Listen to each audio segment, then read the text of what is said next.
All right, welcome. Another edition of It's Still Real to Me. Of course, everything Zaslow Show 2.0, including our wrestling podcast, is presented by our title sponsor, Anidjar and Levine, Accident Attorneys, 800-747-FREE. That's 800-747-3733. If you've been involved in any kind of an accident, car accident, boating, motorcycle, slip and fall, you got to make sure you have someone who's going to help take care of you. You take care of the health part, and let Anidjar and Levine, they're going to deal with you like your family. They're going to make sure you get everything you need. They'll make sure you're compensated.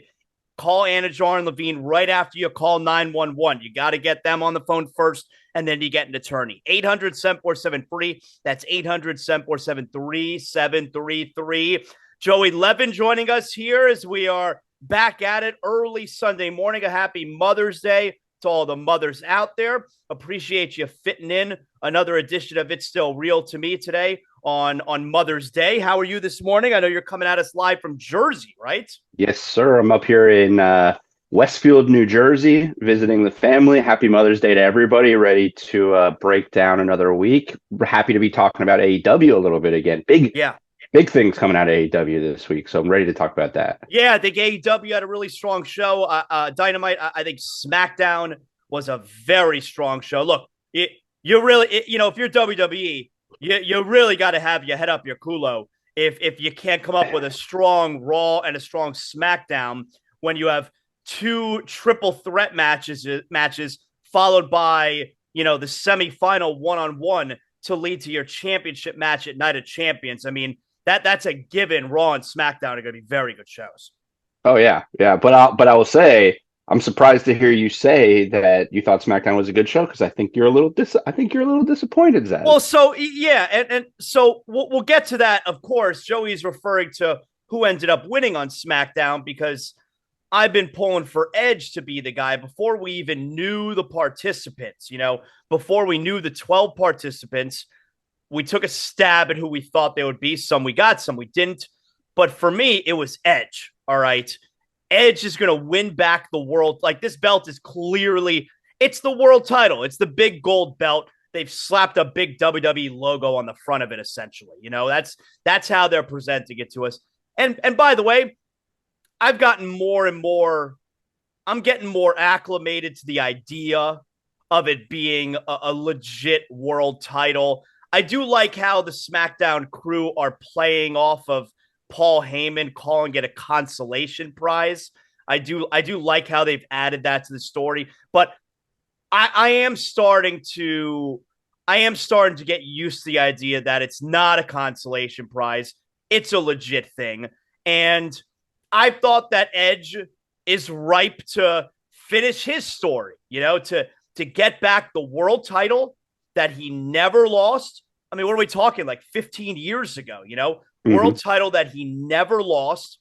And then we started to get the social media posts from Edge, right? And I was like, and I didn't know what to think of that. Edge is making the post, get back the title I never lost.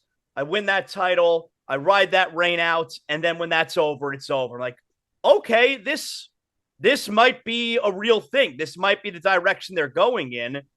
And we didn't even get him out of the first round. And by the way, he ate the pin. We didn't even get him out of the first round. AJ Styles gets the pin over him. Well, no, it wasn't AJ. Who got the pin over him? It was it AJ that got the pin over him? AJ won that match, yeah. Yeah, okay. I'm trying to remember which is which. Lashley then won the next one. It was Lashley won the next one, yeah. Yeah. Yep. So AJ gets the pin. Edge eats the pin in the match too. And I was like, oh, man, it seemed like we were headed in this direction. So now I'm not mad. It's one of those deals. Disappointed. You're not mad. You're disappointed.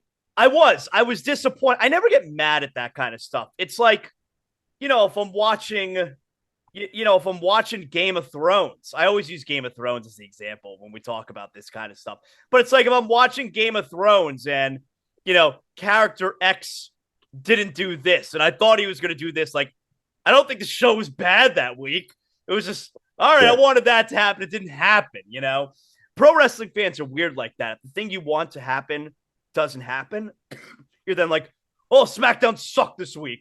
Well, no, yeah. you just don't write. You don't write the show. All right. They write the show. Right. All right. And what you thought or wanted, the character you wanted to prevail did not prevail this week. That does not mean the show sucks. So, no, I thought the show was excellent.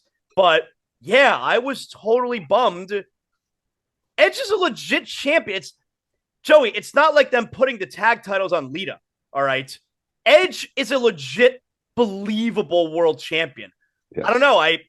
I thought it was money to have him win the title, and they ousted him in the first round. Yeah, the more we talked about it, when you had me, I would tell you this, you had me convinced the last couple weeks as this got announced and as we talked about it, you had me convinced on Edge that he would, with the story, and that he never lost it, and this is his chance to. But I will say, I don't know about you, because you mentioned you weren't really sure with the social media posts what to think. Yeah. Now looking back on him, once he came out with that post, shouldn't we have known he wasn't going to win? Right. That's why I wasn't sure. That's why I was like, oh, wow, they're being really transparent about that. Right. We should have, because I saw this, I thought that I wasn't really sure either, but now looking back on it, should have been like, oh, okay, so this is not going to be Edge. But I will say, before you convinced me of the possibility of Edge winning this, I wanted it to be Roman. Right. I thought it would be funny if it was Roman. But this whole time, this very much just seemed like a belt to get a world title on Rollins. This just has seemed from the beginning that they are introducing a belt because Rollins is so over. I mean, everywhere you go, the guy stands in the ring for 15 minutes and people sing his song. He is so over. He's the biggest face in the company. They don't have any plans on having Roman lose his titles anytime soon, apparently. This felt from the very beginning, until you convinced me of the Edge thing, which made sense, that this was a title for Rollins, the biggest face in the company, to have a shot. And if they're going to main event Night of Champions, which we'll talk about because I'm interested to hear your thoughts on when is Night of Champions now? Night of Champions is in 2 weeks, I think. In 2 weeks. The same weekend as Double or Nothing, I believe. So it's the 27th. Okay. Yes, it's the 27th, and Double or Nothing is the 28th. Big wrestling weekend. Wow. Yeah. So if you're gonna have that main event Night of Champions, you can't, in WWE, can you do a better just wrestling match than Seth Rollins and AJ Styles? I mean, that's a fucking main event for a title right there. That is not that Edge wouldn't have been great. Edge is great. But AJ Styles and Rollins will put on a classic for a brand new title at a pay-per-view. So as much as it would have been cool to have Edge as part of it and getting AJ right back in the mix coming off this injury, they come back, the OC gets introduced after they get drafted, they beat down the Viking Raiders, which I'm sure everybody appreciated, and then AJ is now in a main event, potentially. I'm assuming it's the main event for Night of Champions. Has to be. Awesome. Well, so, okay. I mean, we don't have to get too far down the bloodline stuff, but you have now Roman and Solo against Kevin Owens. You have Roman on a show, the undisputed champion, and he's not going to main event the pay-per-view? Oh, because I thought the direction you were just going to go in was Brock and Cody is not going to main event. No. But you're right. Like, you have 3 main event caliber matches on this card. Well, I think we know it's not going to be Roman or Cody and Brock because there is a world title fight. So if anything, even if Roman wasn't on the card, you have to have the main event. Well, when's the last time Roman was on a card and was not the main event? 3 years? It's got to be like 2 or... I mean, how long has he had the title? The titles or either title. I mean, I'm trying to think about it. That's a question. I can't imagine. That's a question for Victor for next week, I think. I can't imagine there's a show that Roman has fought and not been the main event. Well, that is why I was saying, like, you assume this new world title is going to be the main event, but Roman's on the show and he's fighting for a title. Wow. That's a great question. I mean, what do you do there? I mean, if Roman is the biggest star in wrestling, like, not just because, like, even this, like, the guy's been at what we've been talking about every week. The guy's not on the show. He's been gone since the day after WrestleMania. He comes back for SmackDown, and you're like, this is why this fucking guy is the best in the By business. the way, and by the way, now that we look back at it, we're over a month ago. It's so good that they didn't break up the bloodline. We still got great stories that we there's can so much, milk there's so out much for to do. so long, you know? There's so much there. Why they kept the title on him. Right. There's so much meat left on that bone. But so now here's the question, right? So you have Roman and Solo fighting for the tag titles. You have Roman on a pay-per-view, still the biggest act in all of professional wrestling, in the entire industry. But you have this other title that you're trying to convince people is not a consolation prize. Wow. Right? The whole thing is this is not a consolation prize. We need to make this feel big. Yeah. Do you make it feel big by main eventing over Roman? I don't think it's the main event. I think Roman's the main event. Then how do you convince? Then how do you convince? What is it? Open the show? No, but it can be right before it. Could be right before it. So you have the finals for this new world title right before the other champion, and you're saying like they're fighting for a title because this guy is more important. I mean, it's just like it's hard, right? All right, but like we all know that guy's more important. They're not trying to convince anyone, you know. Yeah, but they're trying to convince people that this title matters. Or do you put the title? Or do you put the match in the middle of the show? You go, WrestleMania 8 style. And Macho and Ric Flair in the middle of the show while Hogan and Sid close the show. To be honest, I'd open the show and I'd let him go an hour. Oh, I wouldn't open the show with it. No, I wouldn't open the show with it. I would open the show with Cody and Brock before I open with that. You sure? I mean, it's not going to be a huge card, so there's only going to be like 5 matches, I think, right? So you got right now you have those 3 matches.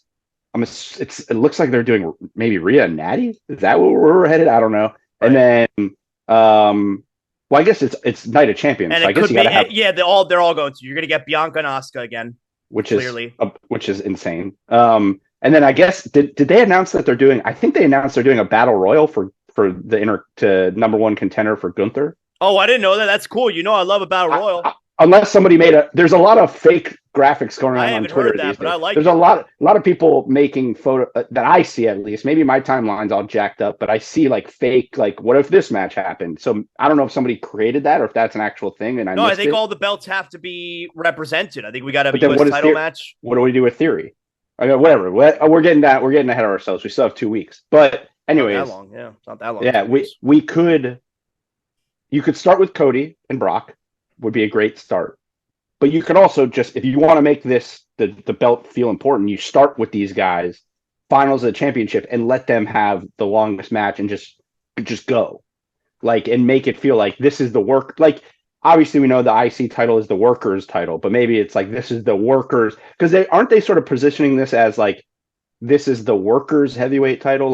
This guy will be around. This guy will fight. This is I think what Triple H said was this title is going to be defended all around the world at any time. And I was like, oh, so they're competing for the 24/7 title, but he's going to defend the title all around the world, and it's going to be defended in ways that you've never seen before. I don't know what that means, but I'm interested in what that means. And I was reading this morning that they plan to try to make this feel like a big title. And that there's speculation that it might carry the lineage of the big gold belt. So this champion will be the next champion from that belt. So there'll just be a gap from when they got rid of it. That's what some people are speculating. So let's go back to AJ and Seth Rollins. I think both of us believe Rollins is going to win. Yes. But are we looking at and by the way, I don't have a problem with the whole when they set up the tournament. Why are people from SmackDown in it? Isn't it supposed to be a Raw belt? Well, I mean, inevitably, if a SmackDown superstar wins it, then they're moving to Raw. Okay. But also, haven't we already just thrown the draft out the window? We're 2 weeks or a week after the draft, and everyone's just everyone's just bouncing around, and KO and Sammy are on both shows. I mean, everybody's just tag titles. They're the tag titles. I know, and there's free agents, and it's just the whole thing is just. I mean, the draft is fun. I love the draft. It's a fun concept, but it seems like they very quickly, every time they do the draft, just throw it all out the window. Well, am I reading into it too much where I think Seth Rollins is a lock to win the match, not just because AJ Styles just returned and, Seth Rollins is doing his thing, but okay, if a SmackDown superstar wins it, they would obviously move to Raw.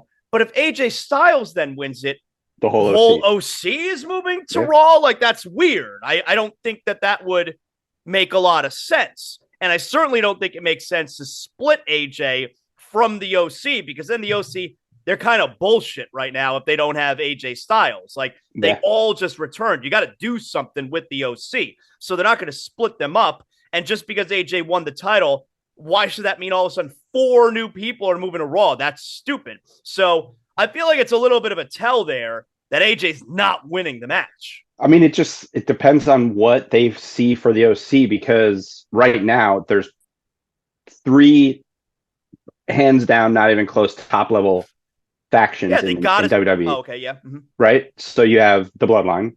They're on SmackDown. You have Judgment Day's on Raw. And then you have LWO. Right. Is also on SmackDown. There's more stuff for the OC to do on SmackDown potentially than there is on Raw right now. I do like, by the way, they're really making a case of mentioning the factions now when they show the superstars' names on the graphics, and they show who their gang is. It showed Rey Mysterio, LWO, and it showed AJ Styles, the OC. I dig that. Yep.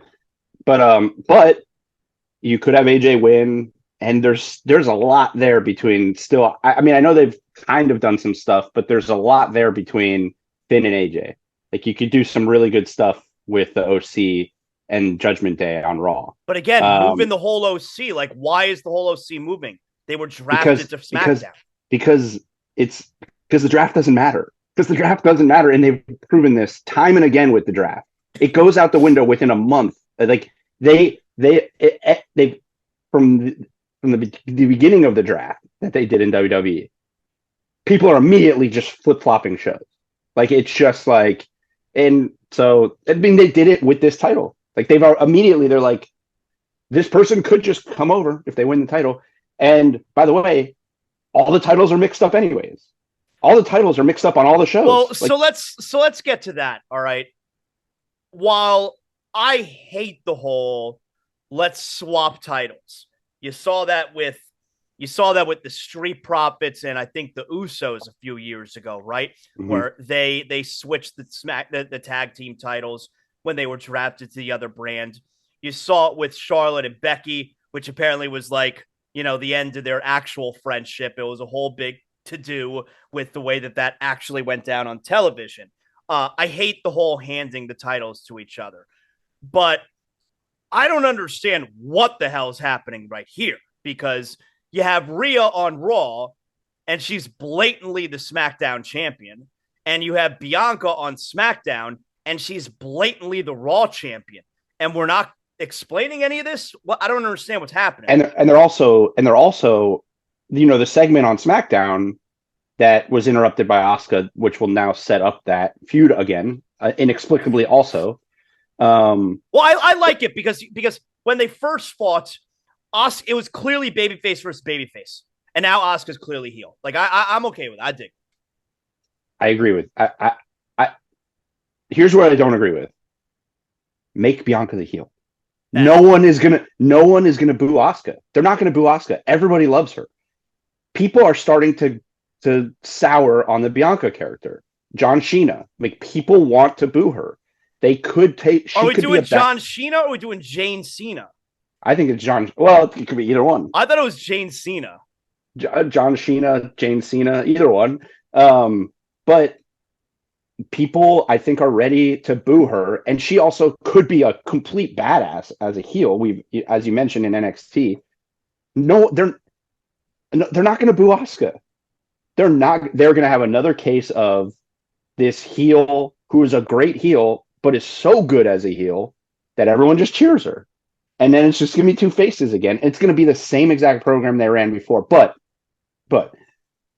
excuse me, before we talk about that part, wasn't this segment on SmackDown with Bianca to celebrate that she's the longest running Raw champion of all time? Yeah. Like, wasn't that before she got interrupted? Wasn't that supposed to be what are we doing? Like, that, to your point, like, They're not explaining why I she's don't on understand. SmackDown with the Raw title. Yeah, what and are they're having a celebration for her being the longest reigning Raw champion of all time, but she's on the SmackDown brand. Yeah, I don't the question. understand. What are we doing? I don't understand. Yeah, like you don't have the answer. I don't have the answer either. It's weird. I But don't again, understand. so again, like to the whole overall draft thing, right? We have how many active titles? We have Universal, WWE Championship, 2 tag titles, 2 women's titles, Intercontinental, and US. Okay.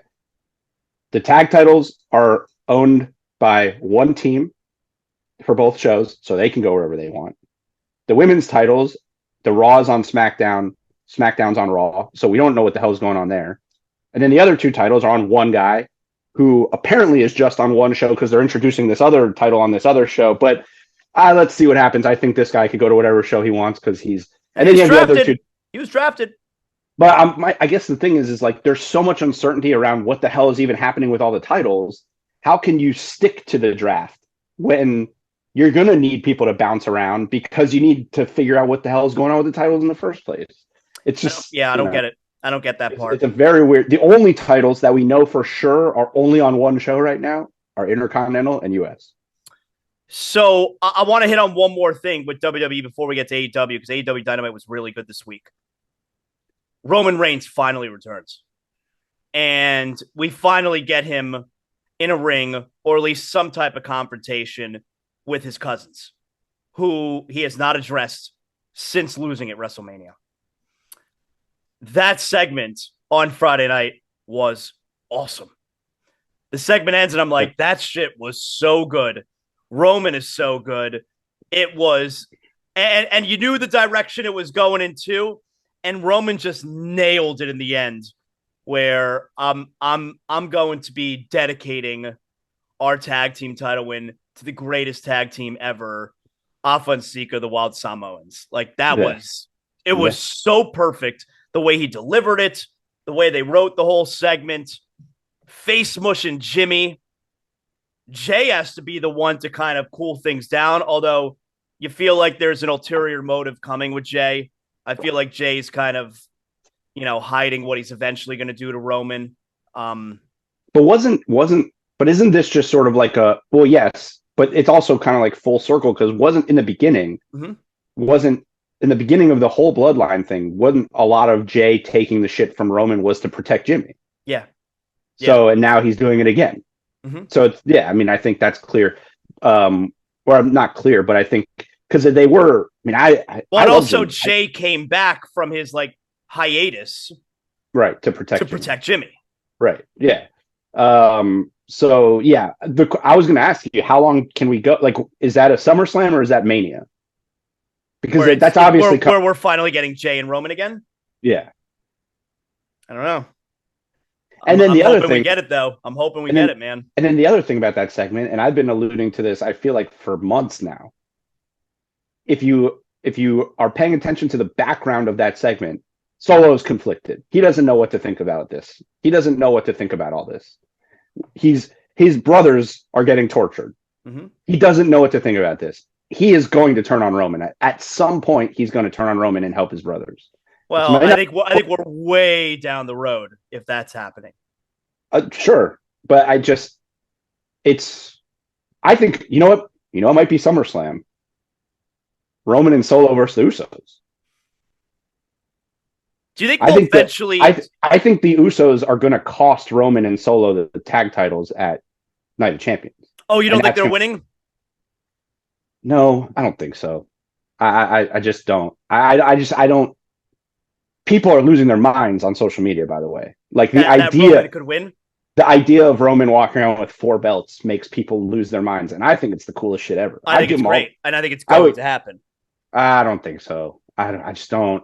It doesn't. I think it would be cool to see him have 4 belts. I'd rather have him have. I'd rather see him have 3 world title belts than 2 world title belts and 2 tag belts. So what? So Solo eats the pin, and then Roman gets mad at Solo, and now that eventually no. I mean, the bloodline always interferes with each other's matches, so I think the Usos interfere to try to help them win, and it causes them to lose, and it sets up right. But it's gonna end with Solo getting pinned. Roman's not getting pinned. Yeah, but Roman's whole thing is Solo steps up. The Usos always mess everything up, and they're going to mess it up again. So he won't blame it on Solo. Oh, I see. I I'm see. saying they're going to interfere. Well, I I mean, see. I don't know. I just think they'll interfere to try to prove themselves again to Roman. Like we can carry ourselves. We carry our weight. We're going to help you win the title. Right. They'll mess it up, and then it'll be their fault. And then They're such fuck ups, the Usos. maybe we'll get that at Money in the Bank. That's the London one, right? I don't Yeah, know. that's in June, and then SummerSlam's the one right after. Or are they doing something in July, or is it could be one of those long, breaks in between? I don't know. I don't know what the July one is, I but don't yeah, I know. mean, I could. It just feels like because we still like right now they're not even alluding to anybody challenging Roman anytime soon. So it Right. seems like for a while we're going to just be bloodline in fighting. I'm here for it. I'm all right with it. Yeah. No, I mean it's the best story. I mean, Well, and the timing's I'll fine tell you because you what. got this other world title being I'm introduced. going to tell you what. It's the best story in wrestling, but it's after this past Wednesday, I might go 1A, 1B. I mean, I'm just gonna be honest. I know we're gonna talk about it, but but I don't mind the infighting with the bloodline. It's good. I mean, there's so much. It could go on for another year and a half, probably. All right, so which is crazy, by the way, because I'll read. I know you got big dirt, not big dirt. Excuse me, but I'll pass by some stuff on social media, and it's like Roman Reigns gonna hold the title through WrestleMania 41. I'm like, what the fuck? I mean, I read SummerSlam of next year. Well, that's before WrestleMania 41. I WrestleMania know. 41's even after that. Right, I know. Anyway, no, let's yeah, WWE was I mean a no-brainer good week for them when you're dealing with a tournament for a world title and you throw in the bloodline stuff. Like it was obviously going to be really good. Oh, by the way, can we shout out? I mean, before we move on to AEW, Brock's promo on Monday. Has there ever been Let's anyone talk about me. What do you want to has talk about? has a human ever looked scarier? I mean, I Oh yeah. was like genuinely a little bit frightened watch like with his face and him staring down the No, that camera. was great. What do you want to talk That about, was Cody? What do you want to talk about? Yeah, it was yeah. good. It was I mean, that's a frightening like when they turned him back heel, I was like, oh God, I love Cowboy Brock. But that promo does it for me. I was like, that's gonna be a meme, a GIF. I mean, you could use It was that for also super obvious. We knew Cody's not winning this title and Brock is taking him out of that match. It was yeah, the most obvious thing, but it's okay. Obvious yeah. sometimes is okay. Yep. So, yeah, WWE was really good this week. AEW, let's get to AEW from this Wednesday, which I also thought was great. Now, you mentioned to me, though, something going on between AEW and Time Warner, right? Like, Warner Brother Discovery. Warner Brothers Discovery? Is something new happening there, or is Well, this their deal. They have like $1 billion deal for their rights deal. okay? But like, what does Um, that mean now? Like, what? So, what do we know? so what I was reading was Warner Brothers Discovery continues to have Dynamite. They'll have Rampage and they'll have Collision, but they will also have all their pay-per-views. And I think their pay-per-views are going to be on HBO Max. Oh, thank God! Enough of this Bleacher Report. I feel like I'm Yeah. buying it twice every time I'm trying to buy a pay per view to get it to Or Wednesday. I'm sorry, I should say Max. Okay, but Because all right, so it'll be on a HBO, legit service now. HBO for some reason decided we don't need this lifetime recognizable brand anymore. Right, Let's just call right, it Max. Let's just call it right, Max. right. No, that's great news. We just told me there. I hate Yeah, having to order these pay per yeah, views. It's yeah. terrible. So Tony Khan is doing another one of his. Tony Khan makes a big announcement on Tuesday. So That's what it's going to be. I don't. Well, on Wednesday, I'm sorry. Well, it's either that or Collision, right? I mean, or some combination of it. I would think. I mean, Okay. What else could this guy? This guy has a big announcement every week. It's the biggest announcement in the world. He's gotten better at them. I think maybe he's got a better script writer. I don't know, but yeah, he's supposed to be making an announcement this week. So there's speculation that it'll be something involving the deal. So let's start out with the main event. All right, the big story, and that's obviously Kenny Omega losing to Moxley, and Don Callis turned on him. I do want to mention a couple things first. Number one, I love the look of AEW Steel Cage. I think it's a great looking Steel Cage, and I also love that It's interesting. they don't mess around with the rules in the cage. I have always despised the whole exiting the cage, and that's the way that you win the match, especially whole game we play with opening up the door. All right. The Right. referee holds the door, and I hate it. I can't get past it. So I like how, yeah, there's no getting out of the AEW. I mean, you could climb out, but why? You know, you're not going to win like that. There's no door. So I love that you still have to win. You have to win the match, and it's inside the steel cage. I love that AEW does that because I can't get past the cage door in WWE matches. It makes me nuts. Well, there is a way to get out. You could have a spot that looks like you killed not only your opponent but tore your leg in half. That was crazy. I mean, like he was supposed to fly out with him. He definitely was not supposed to get caught. Get his whole entire leg just like rung up on the bar. That looked again. This is Kenny though. I get nervous watching Kenny, which I guess is a good thing for like that's what probably makes him great. Is that he just every time he has a big match, I feel like his career's gonna end.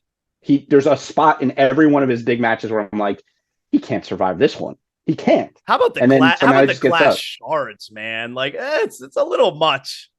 That's the Moxley. That's the Moxley effect, though. That's like his whole thing is I show up every week and I bleed. That makes shards, man. Yeah, it's crazy. I don't know that I need it, but I still, as much as I love Kenny's matches and he's incredible, I don't need him like potentially ending his career in every match.